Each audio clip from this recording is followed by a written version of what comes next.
I was immediately enraptured when Daemon X Machina was announced at E3 2018. Having no experience with the seemingly impenetrable field of mech games, the style of Daemon X Machina allured me so much that I've been following news of its development quite closely ever since. To my surprise, on February 13, 2019, a demo called Daemon X Machina Prototype Missions was released on the Switch eShop. After spending a few hours with the game, replaying levels and farming equipment, Daemon X Machina has quickly become one of my most highly anticipated games of 2019. The reason I'm making this video is that when the demo went live, it was announced that a survey would be going out which pertained to the user experience of this demo. While I did receive that survey and complete it, I felt like I had much more to say. So I'm using this video as an open letter which will hopefully spark community discussion and provide some insight into a fan's early thoughts on the game. Under the umbrella of Marvelous, a studio which developed the PlayStation Vita gem Soul Sacrifice and the recent release God Eater 3, Daemon X Machina is being jointly directed by Ken Iwata and Ken Karube. Between the two, they've worked on titles such as Lost Odyssey, Blue Dragon, and Marvelous's own Monster Hunter Stories.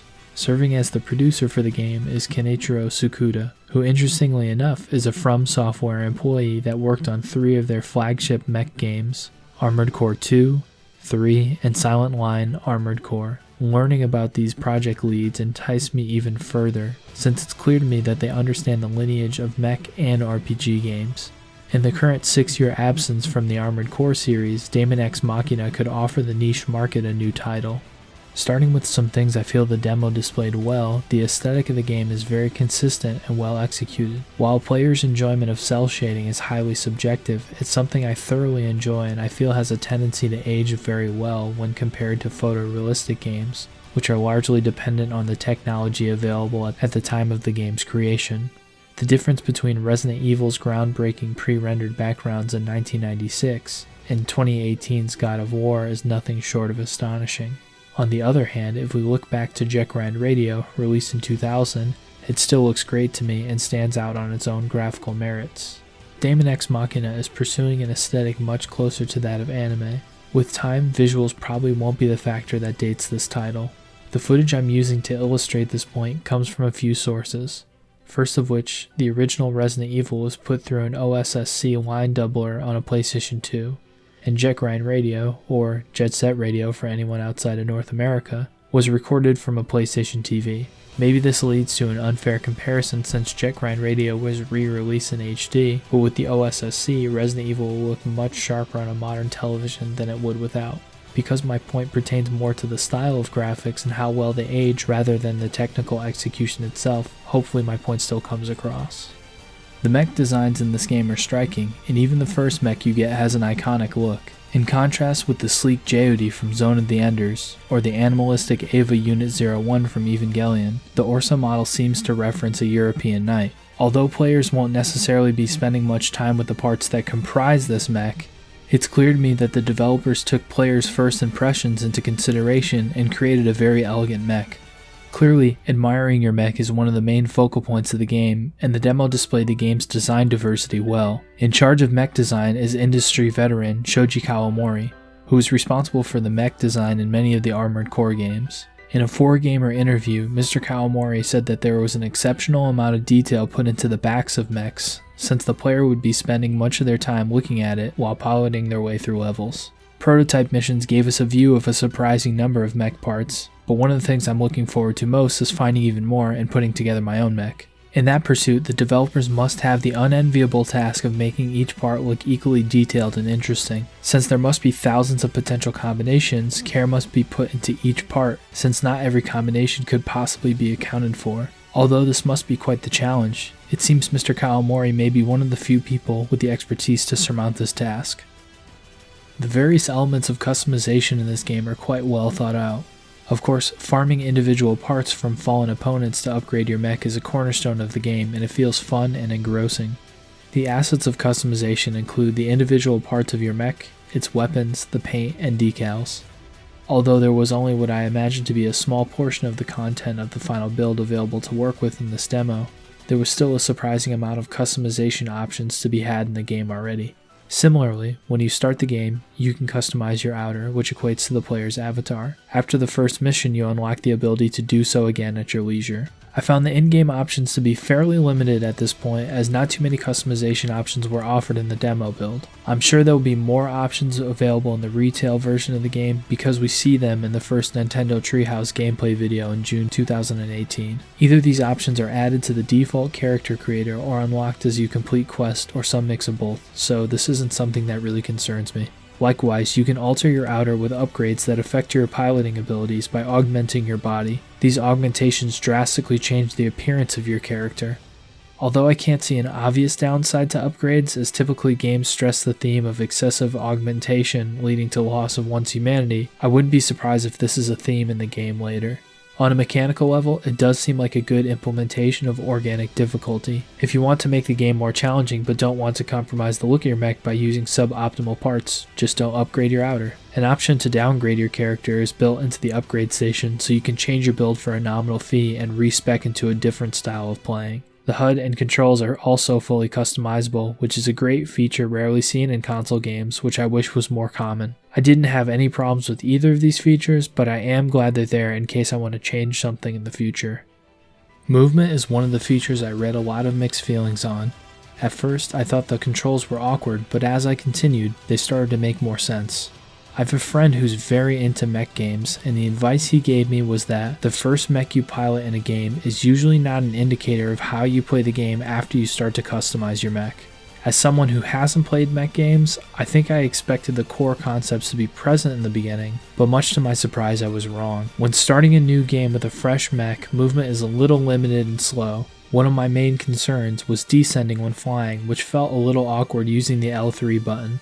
Later on in my play, I figured out that the game doesn't really want you to use the L3 button to descend, rather it wants you to fly downwards while maintaining forward momentum like landing an airplane, which feels much better. Later still, I found a downwards thruster which allowed me to use the right shoulder button as a dedicated fast descent. I can now control my forward momentum while boosting with the Y button, ascending with the B button by rolling my thumb back, and independently descending with the right bumper. I'm still relatively new to the control scheme, but it automatically made much more sense. Maybe there's an alternative later on in the game, or maybe I'm overestimating its usefulness, but the down booster seems like an invaluable piece of kit for fast movement.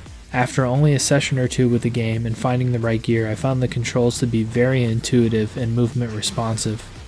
Another strong point is the sheer potential this game has for those wonderful large-scale set-piece moments that makes the player feel like they're immensely powerful. It's worth mentioning how good the large dramatic moments feel in the demo, from fighting your first giant immortal, although admittedly it is an unwinnable fight on a timer, to shooting off the cannon of the final boss in the demo and wielding it against itself. I hope the developers find more ways to empower the player without an overuse of QuickTime events, which are usually the de facto implementation of large cinematic sequences. The cannon moment felt triumphant, and for me, the more this game makes me feel this way, the better. There are a few things in prototype missions that most players seem to agree need improvement. Earlier in the video I mentioned that the graphical style probably wouldn't be the aspect of the game that dates it. What is would be the frame rate. Unfortunately, frames drop quite often during large boss fights and in heavily populated areas. The idea that we can get areas with many enemies later on in the game is exciting, but the fact of the matter is, right now the game isn't handling the smaller scope early game levels fantastically. It might be unfair to hold this game to the standards set by Platinum Games, but Bayonetta 1 and 2 both run at 60 frames per second on their own proprietary engine on the Switch. I feel like Daemon X Machina could be more optimized, especially considering it's on the Unreal Engine. It's worth pointing out that this build is probably quite old, since in the main menu it's labeled as version 0.1, so hopefully some of these things have been addressed already. As evidenced by the low textures on buildings and relatively small arenas in which the levels are contained, I think frame rate is a high priority to the team, and I hope it's at least a stable 30 frames if not 60 in the final build. On a less technical side, there are also moments when the player can get stun locked out of a map and lose control of their mech. In the final boss fight of the demo, the boss has a force field which pushes players back. If you happen to be at the edge of the map when you're knocked out, the game automatically flies your mech back into the map, which can create an annoying cycle when you have no input and are being pulled back into the boss's hurt box with no option to better position yourself. I understand that levels are probably only rendered with collision meshes until right after the boundaries of the map, and the developers don't want players to break the game, but I think there could be some solution where an invisible wall is put up in the distance, which players can't cross, and a timer is put on screen that warns players to turn around. This would totally eliminate frustration during those moments when we lose control and get stuck in a loop. There are also some very small annoyances which aren't deal breakers, but things that I hope are addressed in the complete game. First, for me, target acquisition in day maps was much harder than in night maps due to the color palette of enemies compared to the background. Second, the neutral B input doesn't dodge at all. To the best of my knowledge, it does nothing. This might be better used as a backwards dodge. And lastly, melee combat seems to be fairly shallow at this point and offers no real combos, but there might be some upgrades we just might not have access to yet. Lastly, I'd like to mention a few things that I hope are in the game, not improvements, just features I would seek inside this kind of experience. First off, I would like unique multiplayer missions. Multiplayer has been confirmed during interviews, and there is an online manual in-game that players don't have access to in the demo.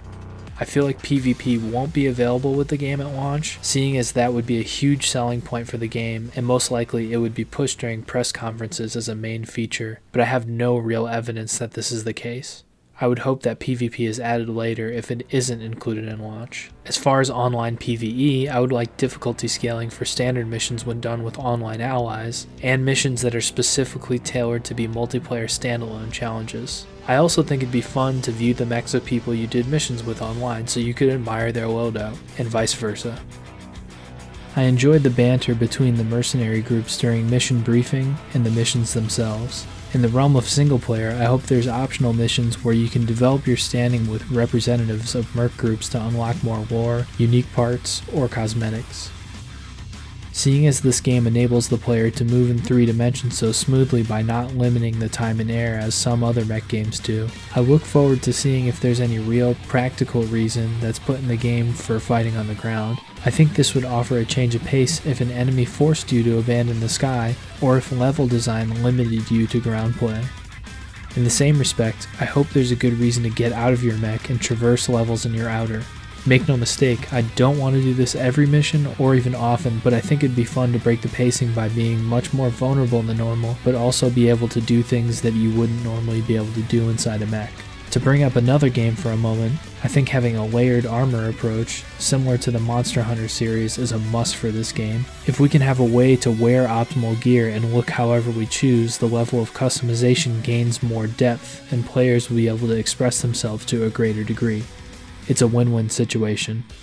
There seems to be so much left to explore in the full retail version of Daemon X Machina. Concepts like this story, the philosophical themes behind AI and organic life, and the large portions of the game that we haven't been exposed to yet all intrigue me greatly. As much as I wanted to start those discussions today, I'll save that for the full release. There's a lot of potential here, and I feel like I did 20 years ago whenever I happened upon a demo disc, which I would have played ceaselessly until I got the full game, which money dependent could have been months or years later. Luckily, since the game is slated for a summer 2019 release, we don't have to wait that long. A link to the 4Gamer interview I mentioned earlier is available in the description, which offers some insight into the design process and how the developers work together to unify mech design, lore, and world building. It's a very interesting read, highly recommended.